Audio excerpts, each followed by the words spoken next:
Okay, so tonight, Be'ezras Hashem, we're going to be concluding the series of the Inner World of Addiction with the 9th class of the Inner World of Addiction, which is going to be titled The Possibility of Joy. Now, before we enter into the sugya of the possibility of joy or the possibility or the afshariyut of happiness in this world, there's a couple of introductions that I want to make with regards to this series in particular. By no means is this the culmination of what we can speak about when it comes to the world of addiction, when it comes to the world of potential addiction, which, as we've tried to make clear in the series of classes, is not simply relegated to particular individuals who fall underneath the line of normalcy into pathological behavior, but rather each and every person, quo human being, is on a certain level already found within the realm of the potential towards addiction. That on a certain aspect, according to a certain bechina of the human experience, as Rabbi Nachman would phrase it, becoming addicted to some sort of substance, whether it be mind-altering or whether it simply be attitude-altering, is one of the most normal things that a person can do when they confront the intensity and the ferocious nature of this worldliness. That certain neshamos, certain souls that find themselves thrown into the realm of experience, whereby their sensitivities are intensified, and the things that they see break their heart more than they break the heart of other individuals, it's quite reasonable for a person to try and find some sort of an escape, some sort of substantiality that stands outside of this worldliness. But what we've been discussing since the beginning of these classes is that just as we find within the condition of addiction or the condition of the potential towards addiction, all of the manifold hazards and dangers that a person can fall into until they fall into despair or the abject experience of addiction, so too within that same conditionality, within the same ingredients, within the same building blocks of the condition of addiction, we also find and uncover the possibility of recovery. Because it's specifically with the same energy, specifically with the same experience, that the addict or the potential addict has the ability to draw deeper into their experience, thereby entering into the deeper parts of themselves, those scary, darker parts of themselves. But when a person emerges afterwards, not only have they escaped the clutches of the darkness and the shadow side of their lives and the shadow side of reality, but they come out with a greater strength because they have now elevated out of darkness and shown that there's light there as well. And in this sense, the addiction shirim have been a continuation of the series of shirim on the Leshem Sheba Bachaloma, which were a continuation of shirim on the Sefer of Reish Milin from Rav Kook. The entire purpose of these classes is to drive home the simple point that in order to show the deepest aspect of infinitude and God's greatness in this world, we must enter into the realms of darkness to show that even within darkness, HaKadosh Baruch Hu's light abides. That even in the darkness of our experiences, in the ontological darkness of Mitzias or the worlds as described in the series on the Leshem, or the darkness of the Seder HaHishtalshelis, the emanatory process through which HaKadosh Baruch Hu created the world, each of us is tasked with the purpose of descending into limitation, descending into darkness, descending into concealment to the point that it manifests in each and every one of our particular lives according to our particular heart at the particular moment. Each and every one of us is tasked with descending into that dangerous area, elevating afterwards, thereby showing that even darkness and limitation does not stand a chance when exposed to the light of infinitude. So when discussing these ideas, we can continue this series of classes with the inner world of addiction for another 10 years if we would like to, because the conditionality of addiction is really no different than the conditionality of what it means to be a nivra, what it means to be a creature, what it means to be imperfect. But for the sake of brevity and for the sake of being able to continue in some systematic fashion, we're going to end the series here, and we're going to relegate these 9 shirim that we had given so far to the themes of addiction, but it's a theme that I hope to return to and that hope to write about as well, and to cultivate some of the ideas discussed in these classes to try and open up vistas of recovery that have hitherto been undisclosed. Second of all, anything that I have said about addiction or the potential towards addiction is said with the humility that recognizes that there is no expertise when it comes to the human condition. Anything that I'm describing, anything that I've attempted to describe in these series of classes has been my own experience, has been through the lens of my own heart, the way that my heart translates the sources that we've been working with through my own individual and particular experience. Now, if the ideas herein speak to other individuals, then that's an incredible schus, that's an incredible merit for me, but by no means am I claiming any realm of authority or any realm of absolute knowledge when it comes to the world of addiction, because as we're going to see, addiction, in spite of all of the information, whether neurobiological, psychological, psychoanalytic, psychiatric, medical, moral, ethical, sociological, hermeneutical, existential, whatever realm of understanding a person uses to approach the conditionality of addiction, which at this point in history is raging in a way that it has not raged previously, must understand that everything is simply a hava amina. We are still in the realm of postulations and observations that do not hold a candle to the condition of addiction.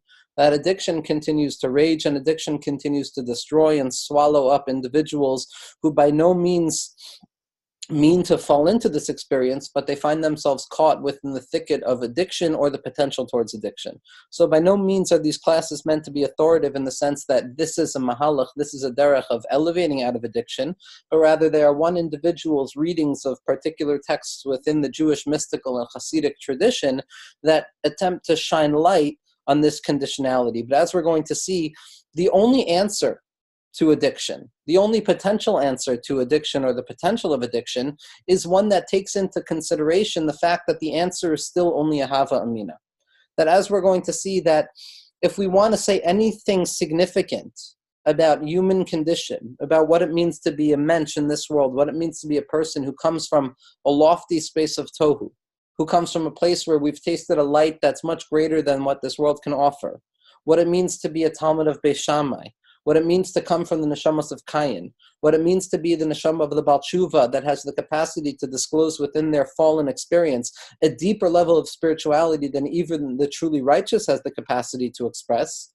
It's only because these neshamos, these individuals understand that the answers that we give, or the attempts at codifying and creating systems of logic that we attempt to give in order to understand the world around us, is always with the deep knowledge that this is only the beginning of the answer. That even when we come to the end, when we come to the culmination of what we've been trying to say about addiction, we recognize deeply within the recesses of the soul that what we have said so far is only the beginning of what needs to be said.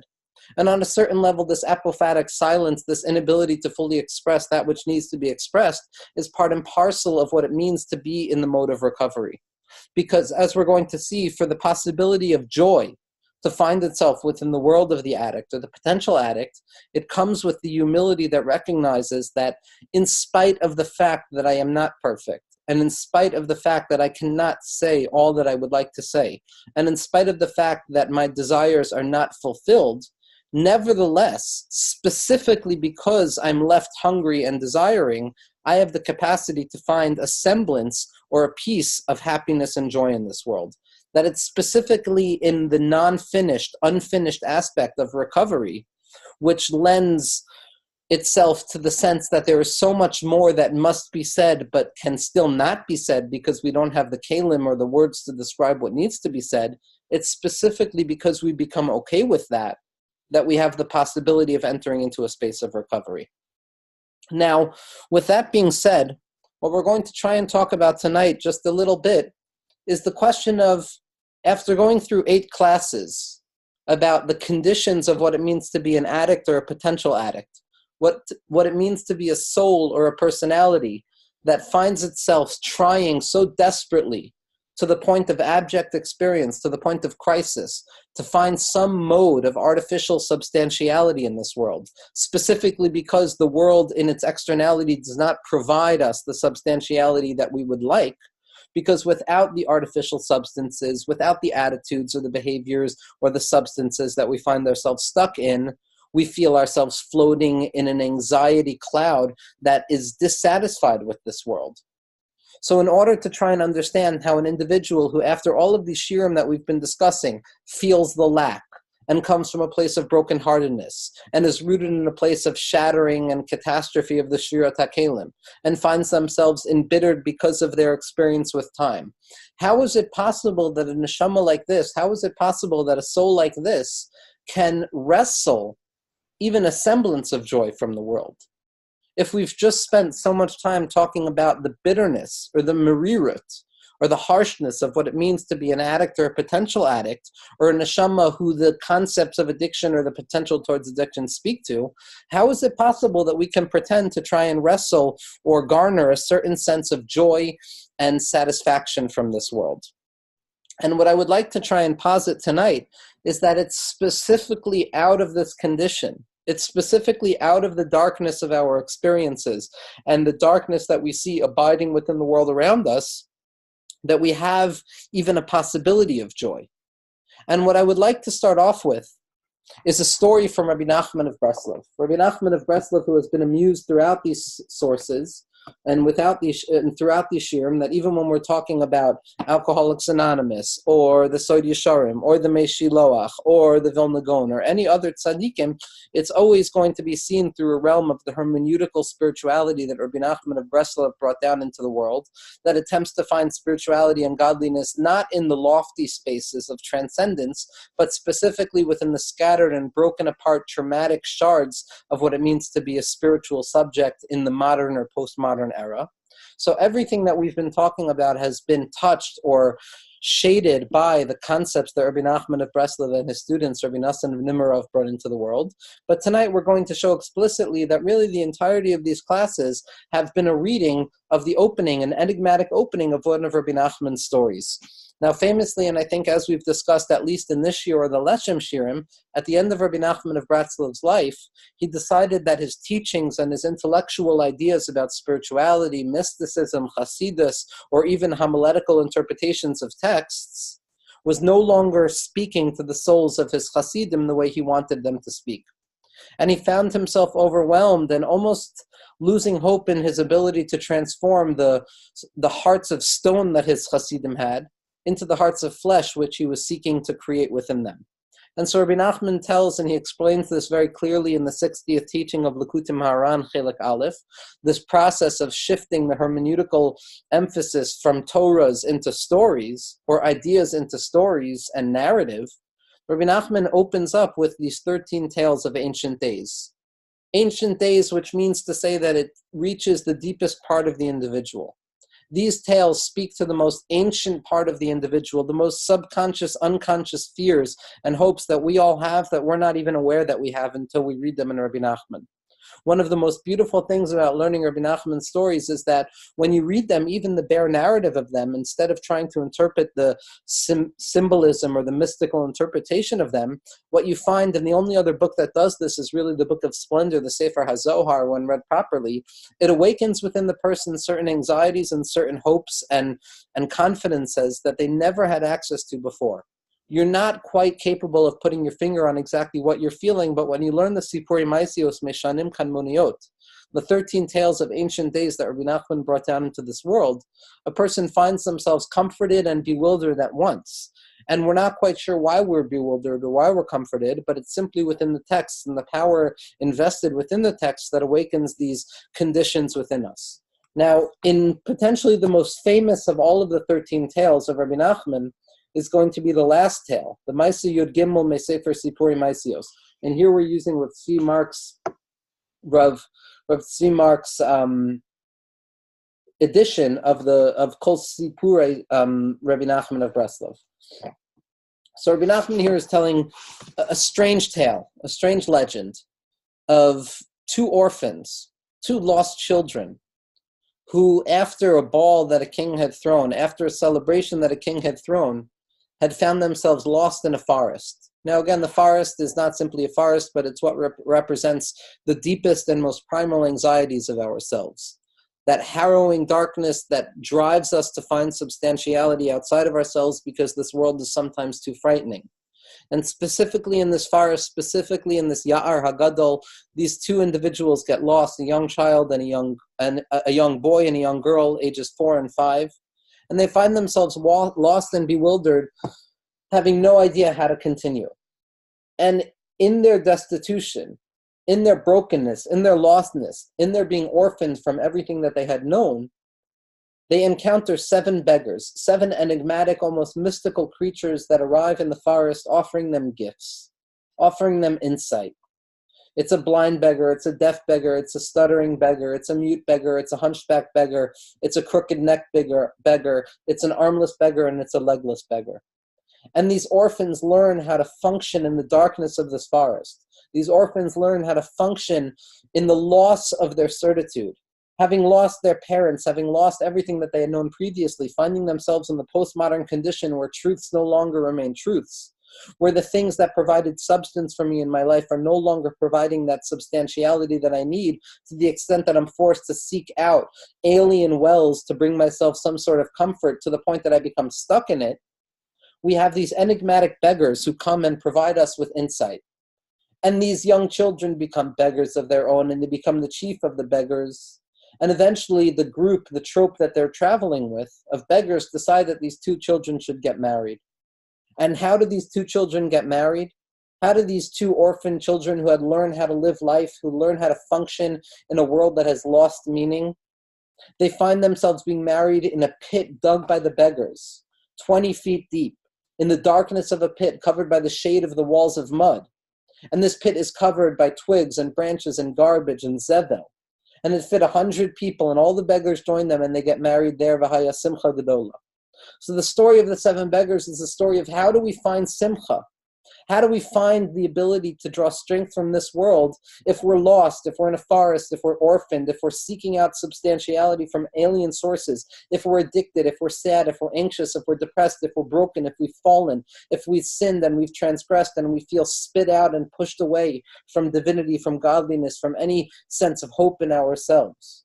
How is it that in the space of shame and self-shame and the loss of hope that we experience in 2019, when a person looks at the news and a person looks at the current events of the world and they feel more and more embarrassed to be a member of the world in 2019? How is it that after the traumatic cataclysm that the Jewish people had experienced and that the world had experienced in our generation, how is it possible that we can find hope?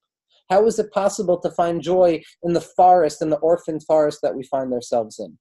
And Rabbi Nachman comes to tell us that it's specifically here in the pit of the mud, covered by twigs, covered by garbage, that the individual has the potential to find simcha, to have a chasana, to have a marriage, to find connectivity, to find sustenance in that which is in front of them, to live life on life's terms, as we're going to see at the end of this class. And the way that Rabbi Nachman opens up the story, Maisa Meshiva Bat Larim, the story of the seven beggars, the seven kabtzanim, is an incredible proof text to this. Because before Rabbi Nachman told his stories, Rabbi Nassan would come to him and read something from current events, and that would open up for Rabbi Nachman the tale of ancient days that he was going to say. And here in this story, Tchila Samaisa V'Yom Rishon, on the first day, Rabbi Nachman started telling the stories that took 7 days to finish. Well, not really finish, as we're going to see, because Rabbi Nachman never finished the story. And the fact that it's not finished is in and of itself the secret of its being finished. Because if we want to find any sustenance and any redemptive qualities in this world, it must be armed hand in hand with the sense that we can never quite truly finish anything, and that it's our job to simply begin things. Rabbi Nachman says as follows, "Esaper lachem eich hayu smechim." I'm going to tell you about how once upon a time people were happy. Once upon a time people were happy. And Rav Avram Chazan ben Rabbi Nachman Mitolchin, one of the primary teachers of Rabbi Nachman's derech, a grand Talmud of Rabbi Nassan, whose Sefer Bir Halikutim is one of the only ways to properly learn Sefer Likutim Aran, says as follows. He has a different girsa. That when Rabbi Nachman wanted to open up this story, he doesn't say that Esaper lechem eich hayu smechim, that I'm going to tell you how they were once happy, but he says Esaper lechem eich hayu smechim. I'm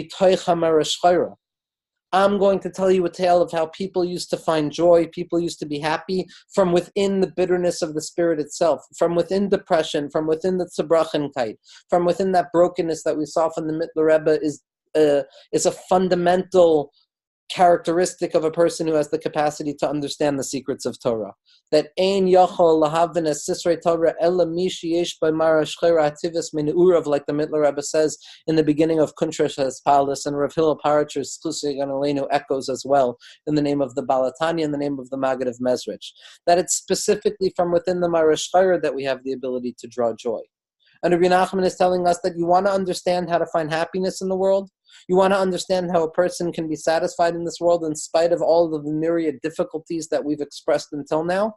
It's specifically the individual who's willing to descend into the Marash Chayra, the person who's willing to look at fearlessly and make a moral inventory of their tzibrakhenkeit and their brokenness, specifically someone who's willing to gaze at the world face to face without turning away because of how horrific it looks. It's specifically that individual who's going to have the capacity to find joy. It's specifically from within the Marash Chayra itself, from within the conditionality of what it means to be a nishbar individual, a broken individual. An individual comes from the world of Tohu, like Rav Kook taught us. The neshamos of Tohu that are rooted in a much loftier place than the neshamos of Tikkun. Or, like we saw in the name of Rabbi Elazar ben Durdai, the neshamos of the Baal Tshuva, who has the ability to draw down spirituality b'yeser she'es, higher than even the Tzaddik Gamor. It's the students of Shammai and the descendants of Cain. Those individuals who feel the severity of the world, who are more sensitive to the world, it's specifically them who are going to be able to access happiness. How do we find simcha when we're buried within a pit and forced to get married within the pit itself? Now, what I want to read to you right now is actually a short story that I encountered this week, which has me deeply excited, which are the 68 stories of Rav Asher Freund's Chusig and Aleinu, an enigmatic tzaddik who I'm simply beginning to understand the process of his works, but someone who I would be deeply surprised if he didn't have access to the big book of Alcoholics Anonymous, at least in a Hebrew translation, because what I've read thus far from Rav Asher Freund's Chusig and Aleinu is so on point with regards to what I've been trying to say about addiction that it's almost overwhelming. Now, what I want to read to you here is the 32nd of his stories in the 68 stories that Rav Asher Freund wrote. And these stories are such a remarkable gift because they're almost like Rabbi Nachman's stories, but they're more like Kafka stories. They're Kafka stories that create an environment of meaninglessness, of chaos, of non-knowledge, of doubt. Yet in spite of the unfinished nature of these stories, in spite of the anticlimactic end of these stories, we also find a certain vestige of hope that animates these stories. And Rav Asher Freund writes as follows in the 32nd story of his 68 stories. Maisa Shaya Echad Sameach. It's the tale of an individual who was once happy. V'vaya Chidush Ba'olam, and it was a novelty in the world. It was a wonder in the world. How could it be that there was a person who was happy? V'gam Temihos, and it also created wonderment and questions and confusion. How in truth is it possible at all for a person to be happy? For each individual, according to their own personal heart, according to their own personal psyche and experience, is created with their lack and their pain, like the entirety of existence as it is known. How is it possible that this person would actually be happy? The Amar, and the answer according to Rav Asher Freund in this narrative, Ani sameach she'ani hoifech yesh la'ayin. And that's how the story ends. How am I happy? How am I capable of finding happiness in this world?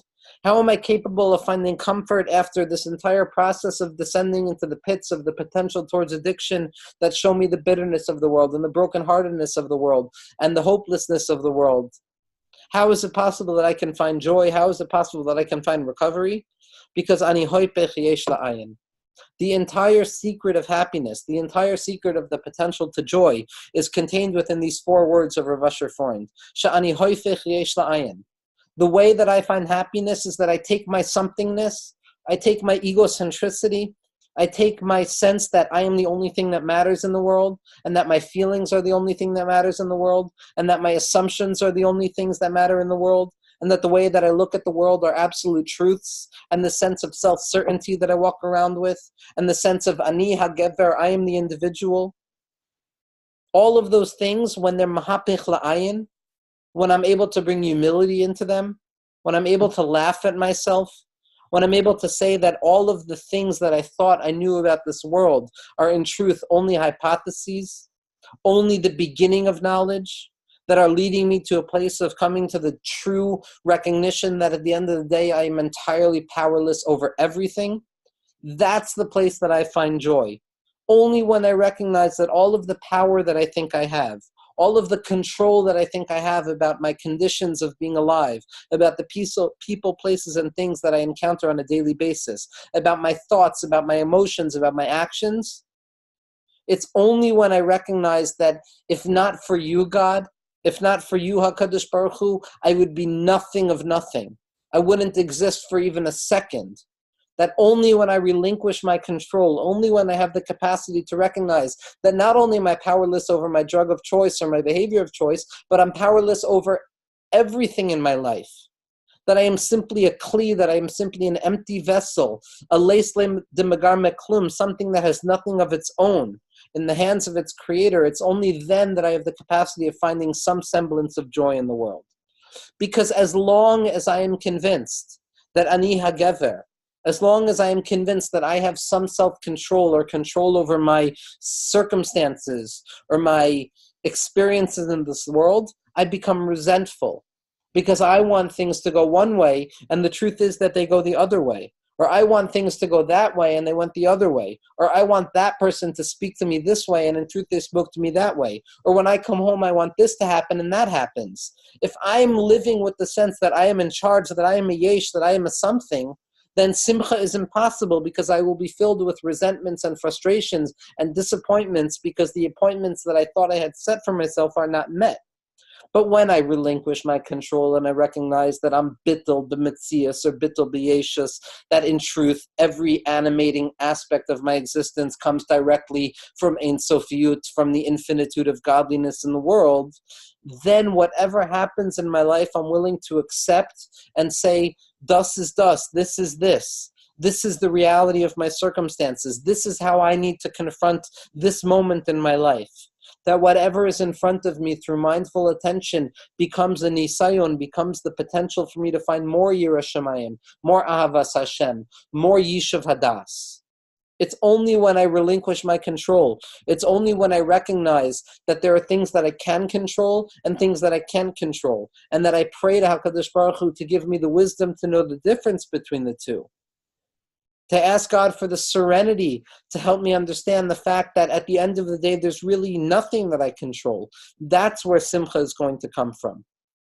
Because when we look at Chazal, when we look at the statement of Chazal when trying to codify or express the specificity of what it means to be a person who is besimcha, what it means to be a person who is joyous, the statement is as follows: Ezehu ashir hasameach bechalko. Who is going to be considered a rich individual, a wealthy individual? Somebody who is satisfied and happy with their lot. Now, ashiras here, according to most of the Meforshim, certainly does not mean monetary wealth or capitalistic gains. Ashiras means a sense of osher. It means a sense of fullness. It means a sense of being okay. It means a sense of being satisfied in this world and okay with what I see in the world. Where does that osher come from? Where does that ashiras come from? Hasameach bechelko. Being happy with my lot. Now here the Maharal of Prague becomes incredibly specific because simcha for the Maharal of Prague, any sense of happiness for the Maharal of Prague is going to be synonymous with a sense of shleimus, with a sense of being whole, with a sense of perfection, with a sense that I have done everything that in my power I can do and I have everything I need to have. So on the one hand, simcha represents a fullness and a satisfaction that the mensch can experience. On the other hand, it's a sameach bechelko. A chelak means simply a part. Chelak is the opposite of a whole. A part is the antithesis of a whole. A part means that there is not the entire picture here. It means that it's a broken shard from some primordial trauma that has created these broken sparks, that each piece is not a part of the whole. So how could it be that for the Maharal, simcha on the one hand, which means fullness, and chelek, which means lack, how could the two unite with one another to the point that we say, Ezehu ashir hasameach bechelko? And like we quoted from the Orach Chaim HaKadosh in the second shir in the series, the answer is that the simcha, the sense of shleimus and fullness that a person can experience in this world, is only when we come to recognize that at best all we can have is a chelek. That when it comes to trying to take an accounting for our lives and the control that we have over ourselves and our ability to do that which we want to do on the ideal level, it's only when we recognize that we are imperfect, It's only when we recognize that we are but a chelek, we are but a part of a whole that we can never truly grasp. It's only there that we have the ability to access simcha. So wholeness is paradoxically only disclosed once a person accepts their inability to reach wholeness. Comfort is only disclosed when a person recognizes that at best I can only remove myself from discomfort in this world. That the sense of happiness and hope and satisfaction that I have is only when I recognize my own powerlessness.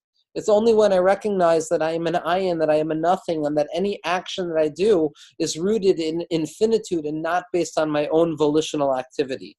It's only when I allow myself to see godliness in my life, to see the breath of HaKadosh Baruch Hu in every breath of mine, as Rav Asher Freund would say, to see the neshama in each and every neshima, to see the soul in every breath. It's only then that I have the capacity of accessing some sort of joy.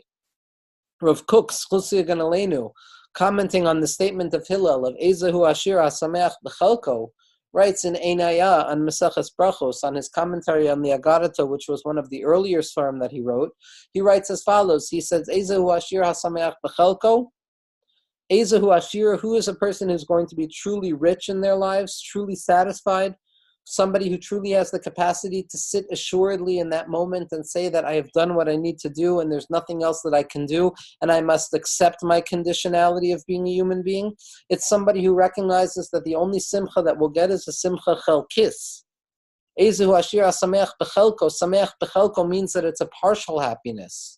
That somebody who is seeking absolute happiness, somebody who is seeking out some hedonic sense of joyful pleasure of the flesh in this world, will always be dissatisfied, will always be left feeling that there's some substance outside of me that can bring comfort. It's only when I gaze into my imperfection, when I gaze into the deep truth that as a human being I am imperfect, and that is specifically where I am meant to serve God and where I'm meant to live as a human being and experience this worldliness. It's specifically there in the hakara of simcha chelkis, of a partial happiness, that in spite of all of my greatest efforts, I can never come to a wholeness of happiness. Not because I'm lacking the conditions that determine happiness, but because even when I have all the conditions of what it means to be happy, it's still only going to be a simcha chelkis. It's still only going to be a partial happiness. Because human experience is not only joy, human experience is the composite of brokenness and fixedness, of light and darkness, of sadness and happiness. And it's specifically Rabbi Nachman who came to teach us this. Rabbi Nachman came to understand that you want to be happy, asur lihiyot atzuv, it's asur to be sad. That mitzvah gedola lios besimcha tamid, Rabbi Nachman, the spokesperson of simcha, it's only when we recognize that simcha is only possible when we take into consideration the fact that there's so much fighting against simcha, that there are so many aspects of this world and our lives and our historical situatedness and our personal circumstances that fight against simcha, that tell us to be anything but happy. It's specifically when we confront those conditions and we're mahapich them from something to nothing, from yesh to ayin, that we have the possibility of finding simcha, like Rabbi Nachman said, in that pit, in the marriage of the lost, where the orphans find joy. Rabbi Nachman says this most clearly in the 23rd teaching in the second volume of Likutei Maharan. Rabbi Nachman says as follows, Be'inyan ha-simcha. You want to try and understand simcha? You want to try and understand what it means to be a happy individual? He says, imagine a circle of individuals dancing. Everybody is overcome with the experience and the motions of that moment, and they find themselves dancing with abandonment, where they're no longer thinking about the anxieties of day-to-day life. They're not thinking about their resentments or their wrongdoings, but they allow themselves to abandon the flow of the natural order of things for a moment and be joyous. Now, there's always an individual, says Rebbe Nachman, who stands outside of the circle. There's that one individual who looks at the people dancing and with the skeptic eye says, how dare these people forget for a moment how broken things are? How dare they dance? How dare they pretend that the pain of the world doesn't exist? How dare they pretend that they're joyous without substances outside of themselves? Rebbe Nachman says that it's not enough for the circle of joyous individuals dancing to ignore that skeptic on the side, that depressive individual on the side, but rather true simcha is specifically when we take that individual on the side, where we take that marash chayra, where we take that brokenness, where we take all of those things in our lives that are telling us not to be happy, where we take all the reasons in the world, the 1,000,001 reasons why not to find joy in the world. We take them and we force them into the circle. It's not enough to ignore unhappiness.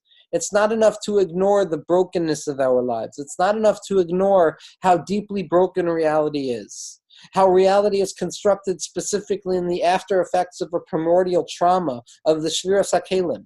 It's not enough to ignore it and to be mechape, like the Balatani would say, and to subdue it and to suppress it or repress it, but rather what we must do in order to disclose the true depths of joy is to force the unhappiness bal korcho, against its will, into the circle of happiness, to take brokenness, to take the deep pit of the mud that the orphans find themselves in, to take the anxiety and the tzebrachenkite of what it means to be a mensch in 2019, and to force it into the circle, to say, afal pikein, even though everything you see in the world tells you to be unhappy, we're choosing to be happy.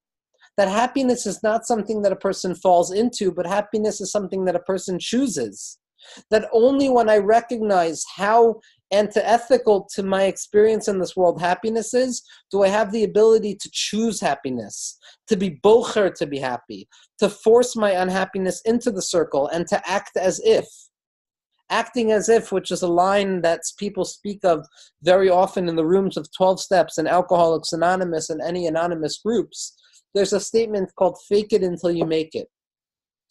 And one way of interpreting this statement is that you must be inauthentic.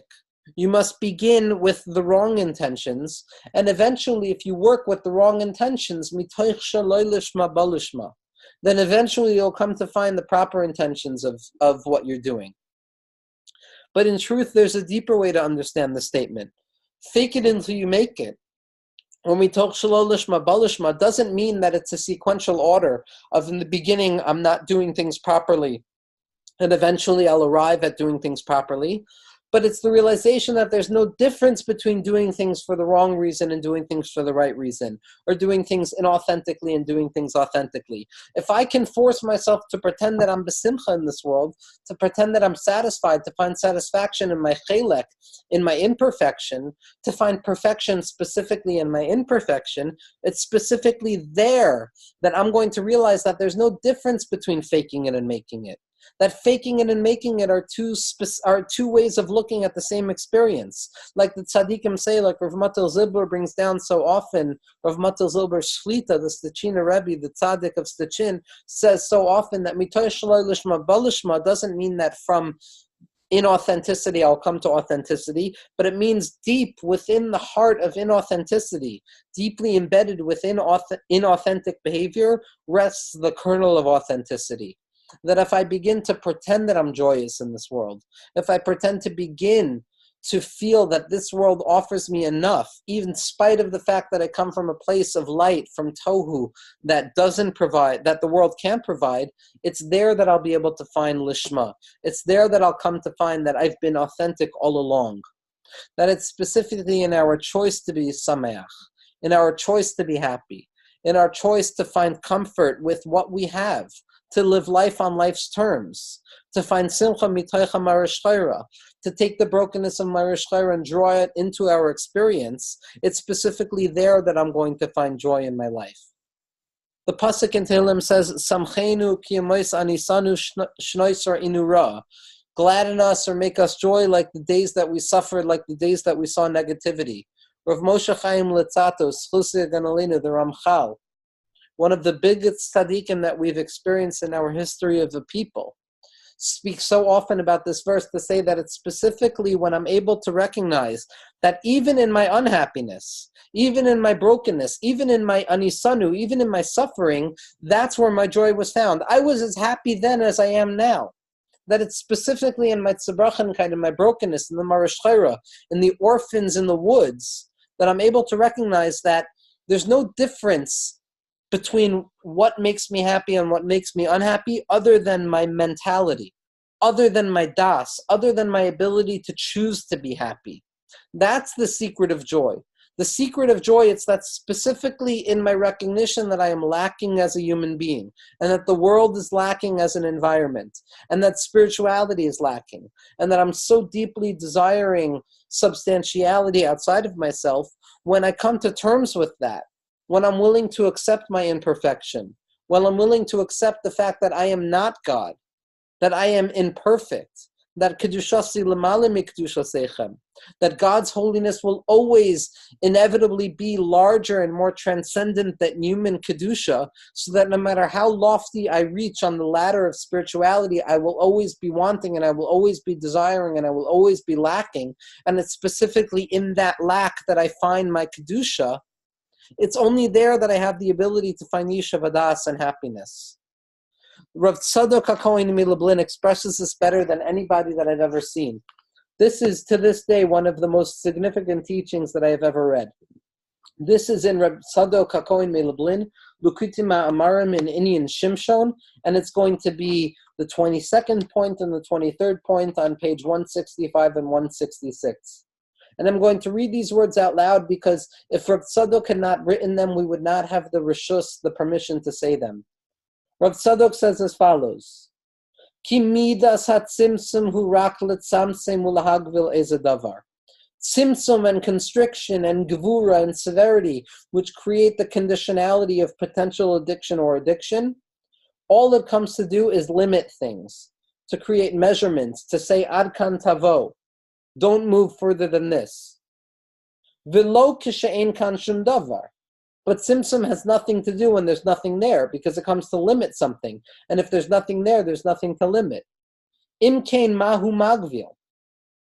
So then what is tzimtzum coming to limit? Rak me'achar shahaya bahem or v'nishbar. Because originally, in our experience, before Shviras HaKelim, there was light, and then it shattered in that traumatic cataclysm of Shviras HaKelim. Kol makom sheyesh or nishar rishima mimenu kiyadua. Any time that light registers within any aspect of a person's life, in spite of the fact that that light leaves, it's still present. So the neshama of the addict, the neshama of the Baal Tshuva, the neshama of the souls of Kayin, the neshama of the students of Shammai, comes from a place of Shviras HaKelim, like we saw from Rav Kook. Comes from a place where there's too much that this world cannot even offer what we're seeking. Anytime light leaves something, anytime we've lost hope, because we tasted light once upon a time, it's still there. It leaves an irreducible trace that cannot be scrubbed away no matter what. Which means that no matter how hard I try and forget the sense of satisfaction and joy that I had in my life, it will still be there, pushing me, animating my dreams, telling me that there is something deeper than my experience right now. There is something stronger than these artificial substances that I've been using.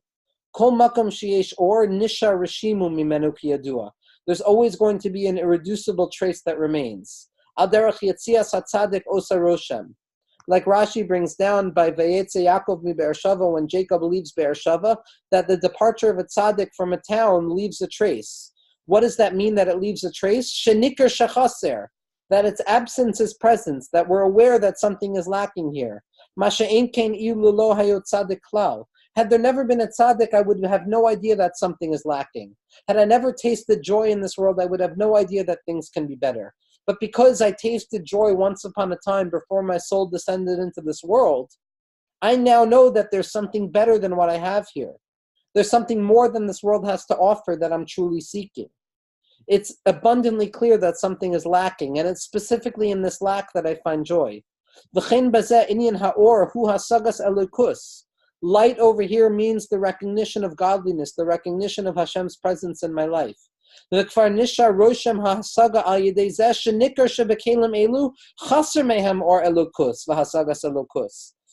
conditionality of being an addict, and the conditionality of the potential towards addiction, specifically in these broken vessels, I have the ability to recognize HaKadosh Baruch Hu simply because He's not present in my life. By dint of the fact that I can't find satisfaction, that is what tells me that I'm seeking satisfaction. Because The fact that I'm seeking satisfaction, the fact that I want more than heroin, alcohol, methamphetamines, behaviors, fighting, negativity, whatever addictive attitude a person adapts in this world, because I'm trying to find satisfaction, tells me that once upon a time I tasted satisfaction.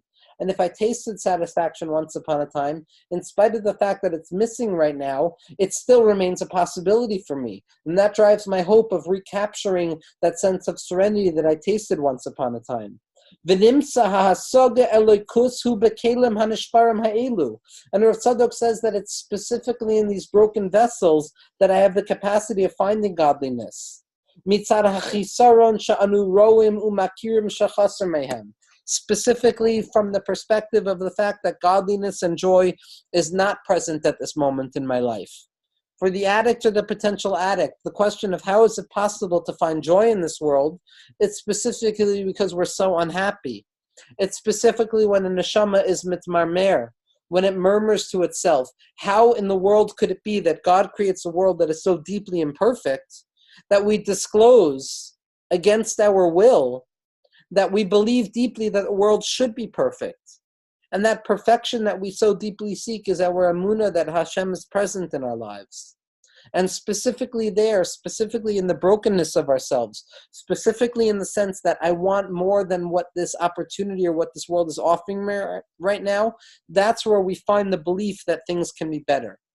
And once I believe that things can be better, I can choose to make things better in this moment. Happiness or simcha, when a person looks at the sources in Kabbalistic literature and Hasidic literature, there's a profound paradox because happiness is rooted in a space of bina, in a space of understanding.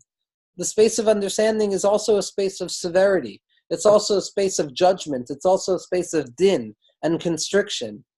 And the secret is that it's specifically when we confront this space of constriction that we have the ability to find joy in our lives. The paradigm or the archetype of joy is Yitzchak Avinu. Yitzchak's name represents laughter, it represents joviality, it represents the ability to find comfort within the conditions of this worldliness, in spite of all of the brokenness. But it's Yitzchak specifically who's the paradigm of the archetype of harsh judgment, of din. That Yitzchak came to this world to say that things are harsh and things are broken, and things don't always go your way. So how could it be that the individual comes to the world to teach us that things are imperfect, and that things won't always go our way? How could it be that this is the individual who represents happiness as well? And the Chiddushei Harim explains this in the most profound and paradoxical, almost comical way. He says as follows in Chiddushei Harim al HaTorah: S'choik asa li Elokim. Sarah, after having given up hope, like we saw last week in the name of the Sod Yesharim, that Yitzchak was only born after losing hope, that the recovering individual can only find hope after losing hope, because they realize that even within the loss of hope, there abides an irreducible hope. So after Sarah has lost hope in having a child, Hashem grants her with a child, and she says, I'm going to name him Yitzchak because S'choik asa li Elokim. The name of God that represents harsh judgments and negativity has made a comedy for me, has helped me laugh. Upela hadavar, says the Chiddushei Harim. Heichan matzinu lashon s'choik shel simcha. How do we find Yitzchak being associated with joy and laughter? What's funny about Yitzchak? Yitzchak's life is severe. Yitzchak's life is traumatic. Yitzchak's life is the life of the potential addict who sees this world and says that I don't trust anything here.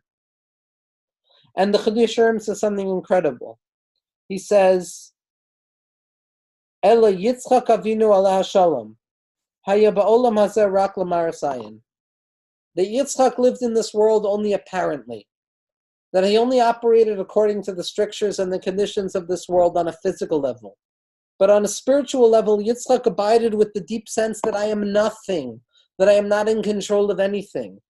That the substantiality that I try and force out of this world is simply my attempt to gain control over things. And that if I want to be happy, I must relinquish my control to that which is beyond me, to a power greater than myself. And the Chiddushei Harim continues and he says, Ube'emes, and in truth, Harehu haya oila tamima kamo shenemar v'alayu la'ola. So we find the paradox by Yitzchak Avinu. On the one hand, Yitzchak Avinu lives in this world. On the other hand, Yitzchak Avinu was killed by the Akedah, like Chazal tell us. So we have a paradox. On the one hand, he's dead and not alive. On the other hand, he's alive and walking amongst us. So how do you unite this paradox of terms? And the Chedushei Arim, echoing the Bergsonian notion of humor based on the incongruity theory, which sees things being opposite to one another and thereby giving birth to laughter, it's specifically Yitzchak Avinu who's able to live with this paradox of Kates Chai, of being alive and being dead at the same moment, of being present and not being present at the same moment, of living in this world and feeling the pain of this world, but at the same point being able to recognize that the pain of this world is simply a maras ayin, is simply an epistemological fallacy which tells us that we live within the sense that we have control over anything. And it's only when we're able to relinquish control, it's only when we're able to accept life on life's terms, to recognize that when I get in the way of myself, when I try and control the terms of my existence, that's where I find discomfort. That's where I fight against the Yishuv Hadas. It's only when I feel that my Rosh Chara is one thing and happiness is the other thing, and that they're two opposites, that I have no ability to find joy. But when I'm mevatel myself, when I nullify myself, and I realize that negativity and positivity, light and darkness, are two expressions of the same infinite light of HaKadosh Baruch Hu, and I allow myself to be mevatel and live with the humility of recognizing that I am simply a vessel that receives the light of God in this world, that's where I'm going to have the possibility of finding joy. Specifically there will I be able to find schayk, specifically from within the Maras Chayra. And with this, we can return back to what Rabbi Nachman was trying to tell us, that Esaper lechem eich hayu smechim mitoich hamaras chayra. I'm going to tell you how once upon a time they were joyous out of Maras Chayra, how a person was capable of finding joy and satisfaction from within the brokenness of this world. Because it's specifically when we accept our conditions of being orphans in a forest. It's specifically when we're able to look at the beggars of the world, those people who, based on our preconceived notions of existence and epistemological education, feel that those people have nothing to offer me. It's specifically when I'm able to gaze at the conditions of those broken individuals, of the Baal Tshuva, of the Neshama of Kayin, of the student of Shammai, of Rabbi Elazar ben Dudai, who Rabbi Yehuda Nafsi was capable of recognizing as a teacher, because he's taught me that the Baal Tshuva can change their circumstances from one moment to the next infinitely. It's specifically there that I will be able to find happiness and be mezaveg zvugim and create yichudim and find connections for my life. And what we're going to end with is the statement at the end of the book of Alcoholics Anonymous on page 417, written from an original member of the founding fathers of Alcoholics Anonymous. He says as follows: acceptance is the answer to all of my problems today.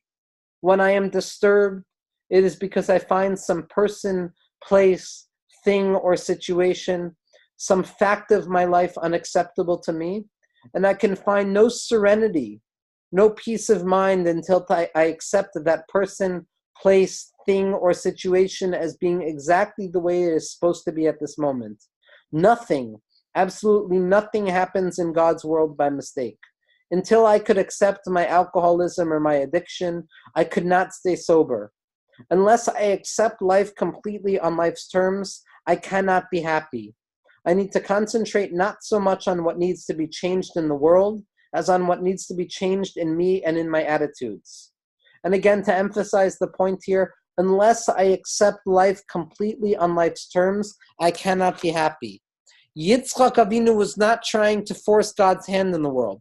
Yitzchak Avinu was trying to find redemption within his conditionality itself, within judgments, within harshness, within brokenness, to find schayk there, to be able to laugh at the world like the beggars that Rabbi Nachman speaks about, like the orphans lost in the dark forest without meaning, who are capable of finding meaning because of the teachings that they've received from the Tzabrachana Yidden of the world.